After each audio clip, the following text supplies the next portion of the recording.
শুনেন, আল্লাহ নবী বলেছেন সাল্লাল্লাহু আলাইহি ওয়াসাল্লাম, তোমাদের সামনে একটা জামানা আসছে, জামানা সবরিন, কঠিন সবরের জামানা, কঠিন সবরের জামানা।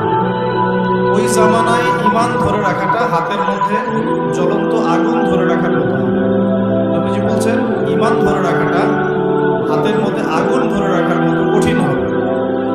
সেই কঠিন জামানায় যদি কেউ আমার একটা সুন্নতকে জীবিত করতে পারে, বা আমার মৃত সুন্নতকে জীবিত করতে পারে, বা নবীর সুন্নতের উপর অটল থাকতে পারে, সে 50 জন শহীদ সাহাবীর নেকি পাবে। সাহাবী কাকে বলে? আমরা যদি আমাদের পুরো জীবনটায় যত আমল করি, এই আমলগুলো এক পাল্লায় রাখি, আর আবু বকর সিদ্দিক রাদিয়াল্লাহু আনহুর এক রাকাত নামাজ এক পাল্লায় রাখি, কোনটা বেশি ভারী হবে? কি মনে হয়? আমাদের আমল আবু বকর রাদিয়াল্লাহু আনহুর আমল কোনটা? নবীজি বলছেন 50 জন শহীদ সাহাবীর সমান নেকি পাবে কে? যে কঠিন যুগে নবীর সুন্নতের উপর চলবে এবং সেই সুন্নতকে আঁকড়ে ধরে থাকবে। রাজি আছি ইনশাআল্লাহ? দাড়ি রাখতে পারবো তো ইনশাআল্লাহ? আল্লাহ পাক সবাইকে তৌফিক দান করুন। স্টাইল করে রাখা যাবে না, স্টাইল করে রাখা যাবে না। যেমন যার দাড়ি আসবে সেভাবে ছেড়ে দিতে হবে, ঠিক আছে? পোশাক পরিবর্তন করবে। আমাদের পোশাক নিয়ে যদিও জায়েজ না জায়েজ ব্যাপার আছে, তারপরেও আমরা সুন্নতে থাকার চেষ্টা করব। সুন্নত, ইসলামে দুটো বিষয় আছে, একটা সুন্নত, একটা জায়েজ। একটা বিষয় জায়েজ, হ্যাঁ আপনি টি শার্ট পরে নামাজ পড়তে পারবেন, জায়েজ। জিন্সের প্যান্ট পরে নামাজ পড়তে পারবেন, জায়েজ আছে। কিন্তু সুন্নাহ মাফিক হচ্ছে না। সুন্নাহ মাফিক হচ্ছে না কেন? কারণ পোশাকটা তাকওয়ার পোশাক হচ্ছে। নবী সাল্লাল্লাহু আলাইহি ওয়াসাল্লাম ঢিলেঢালা পোশাক পছন্দ করতেন। ঢিলেঢালা পোশাক পছন্দ করতেন, যে পোশাক পরলে গায়ের কাঠামো বাহির থেকে ধরা যেত।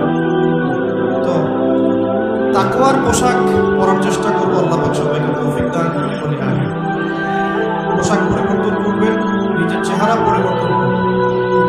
চুলের কাটিং, এখনকার যুব সমাজে চুলের কাটিং দেখা যায় মেসি আর নেইমার কাটিং। তো নবীজি বলেছেন যার চুল আছে সে যেন চুলের যত্ন নেয়, এটা হাদিস। যার চুল আছে সে যেন চুলের যত্ন নেয়, যার নাই সে তো হতভাগা, তার তো নাই। লক্ষ লক্ষ টাকা খরচ করলেও কি সেটা আবার ফিরে আসবে? সাধারণত আসে না। যার আছে সে যেন চুলের যত্ন নেয়।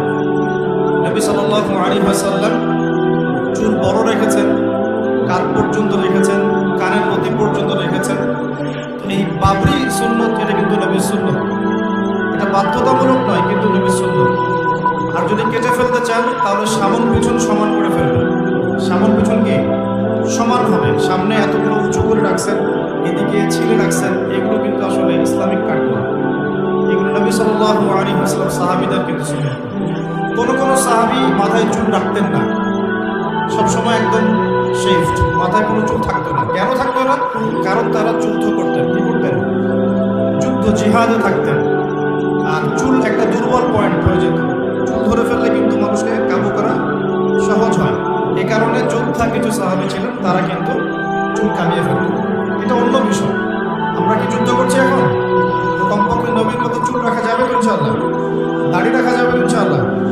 পোশাক পরা যাবে তো ইনশাআল্লাহ?